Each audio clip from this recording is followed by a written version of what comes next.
સુરેન્દ્રનગરમાં ખેડૂતોના પ્રશ્નોને લઈ કોંગ્રેસની મહારેલી, કલેક્ટર કચેરી બહાર ખેડૂતોએ કર્યા સૂત્રોચ્ચાર, અતિવૃષ્ટિમાં સહાય ન ચૂકવાઈ હોવાનો આરોપ.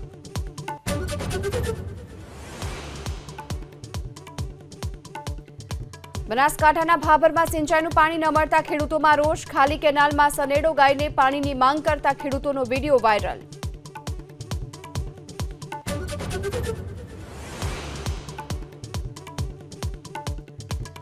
મોરબીમાં મચ્છુ 3 ડેમનો એક દરવાજો ખોલી છોડાયું પાણી, માળિયા તાલુકાના 8 સહિત 20 ગામને કરાયા એલર્ટ. મચ્છુ 2 ડેમમાંથી પાણી છોડવાનું હોવાથી આગોતરું આયોજન.